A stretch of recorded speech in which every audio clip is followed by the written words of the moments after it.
Okay, we're here playing Yu-Gi-Oh! Legacy of the Duelist. So I'm gonna make this short. A comment left to me by on one of my videos by Dark Demise gave me an idea. He wanted to know the from the previous videos that I made my deck list. So um, I decided I would make this video. So here's the deck list. I got a couple other decks. Maybe I'll probably do videos similar to these on those. This is my Buster Blader deck list. Now it is very difficult trying to make Buster Blader work. Um, so it works in tangent with these dark monsters. And you can see that they work in tangent because you have all these other monsters that are dark, and then you have the earth and the light monsters. Uh, Layer of Darkness. So you want to place this on the field. All monsters on the field become dark types, and you contribute dark types. It says you contribute one dark monster your opponent controls, even though you do not control it. So it allows you to tribute your opponent monsters in situations where they ask for a tribute. So in any of these situations, like with this monster, I contribute my opponent's monster, or this monster, I contribute my opponent's monster, or even this monster, I contribute my opponent's monster.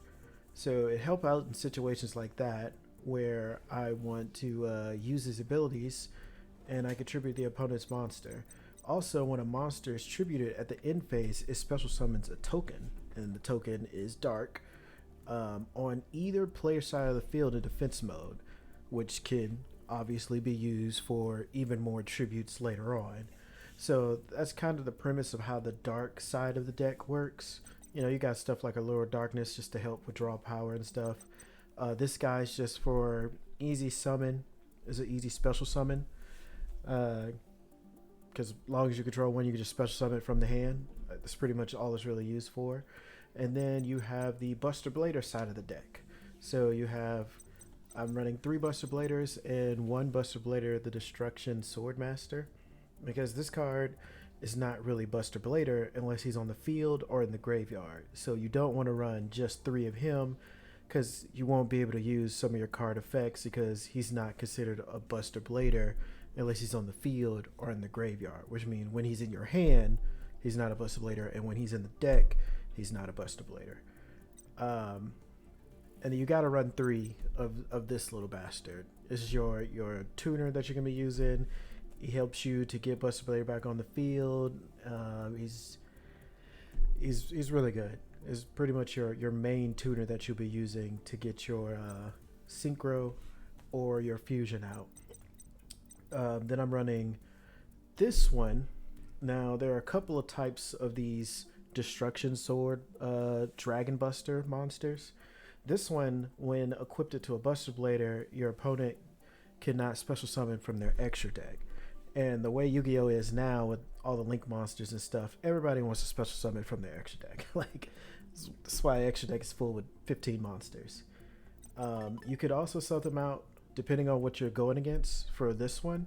This one makes it to where spell and trap cards that are already face up on your opponent's side of the field cannot activate their effect. So if you have somebody who runs like continuous spell cards, continuous trap cards, or annoying field spells, you can sub this out for your deck. Or if you have somebody who has an annoying graveyard deck, like a zombie deck or something, you can sub it out for this one.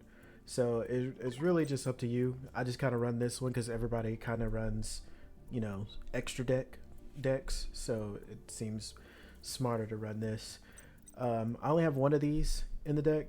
I don't think you really need more than one of these. This is your go-to spell card to get your fusion.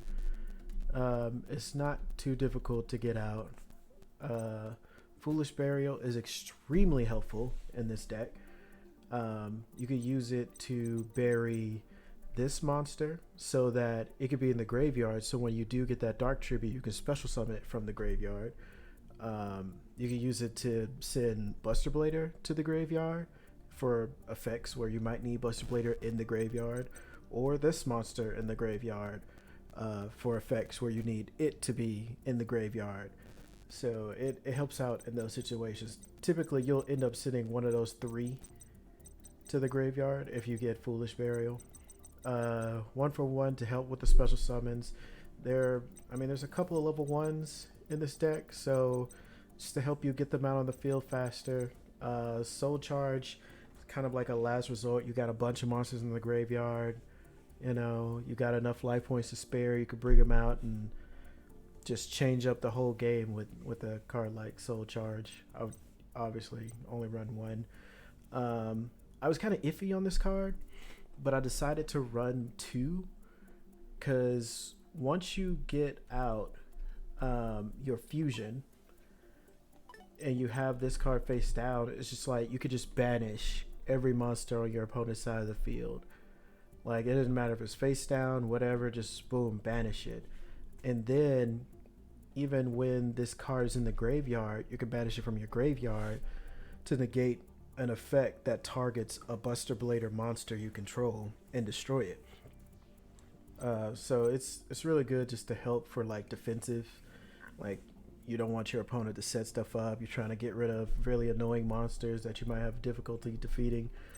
And then these 2 are your main staple cards that you're going to be trying to get out so that you can get your Buster Dragon out and your Buster Blader Fusion. This one, you send 1 destruction card, special summon 1 Buster Blader from the deck. You can banish this card from graveyard, special summon 1 Buster Blader, the Dragon, Destroyer, Swordsman. So this card, when it's in the graveyard, you could banish it, just to special summon it by banishing the fusion materials from your graveyard. So you pretty much want this turn 1, so you can go ahead and discard 1 of these and a Buster Blader, and then you want to be careful because you don't want to discard this guy, because this is a Destruction Swordsman. He is not considered to be a Buster Blader. You want to discard a Buster Blader and then one of these dragons to get your Buster Dragon out. Once you get Buster Dragon out, it's going to be really easy to get Buster Blader back on the field.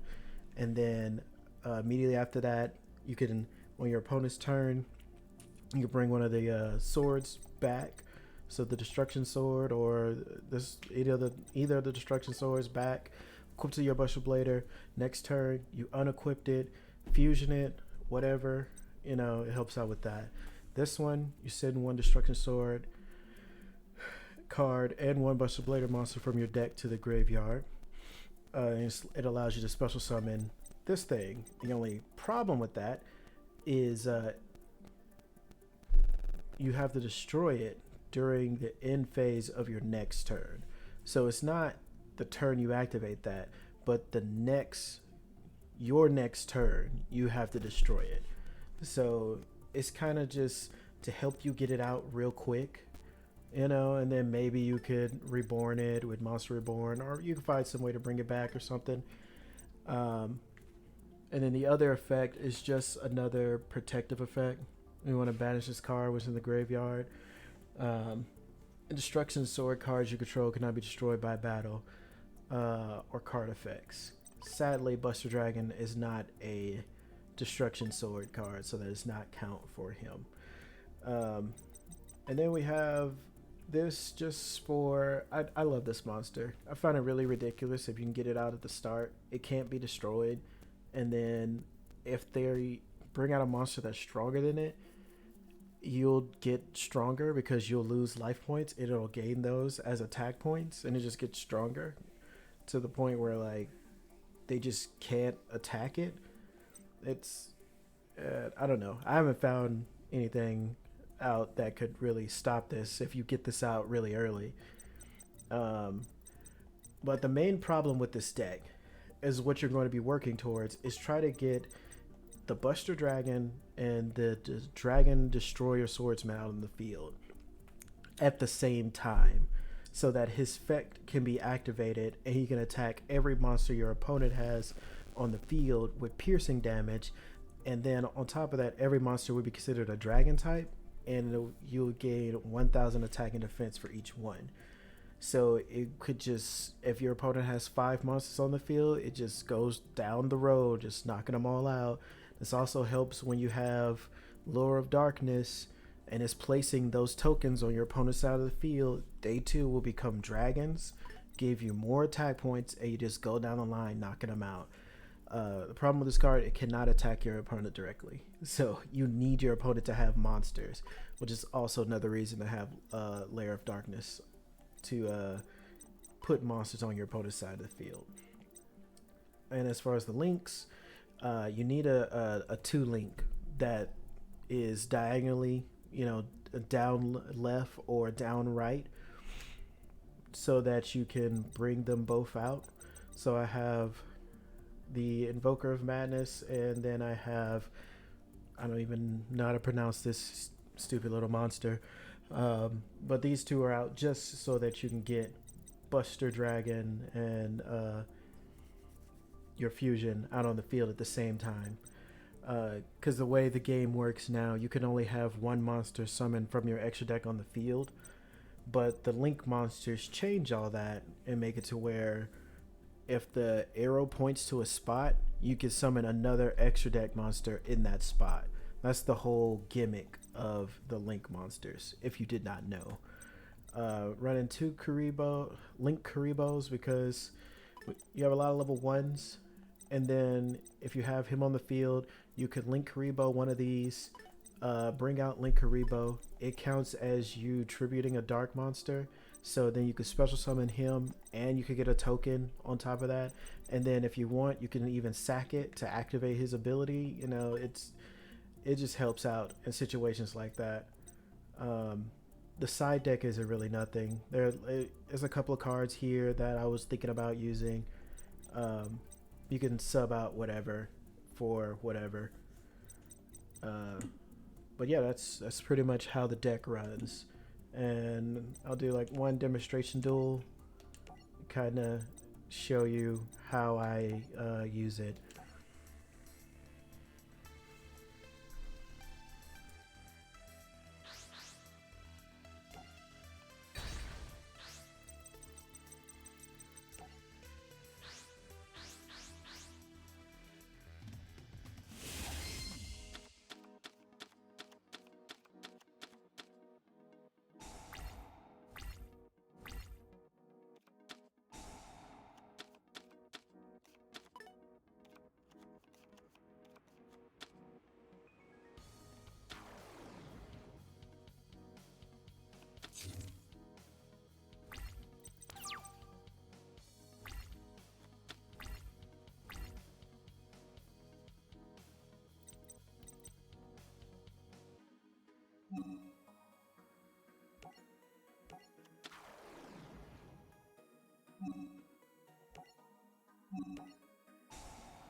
Okay, there you go.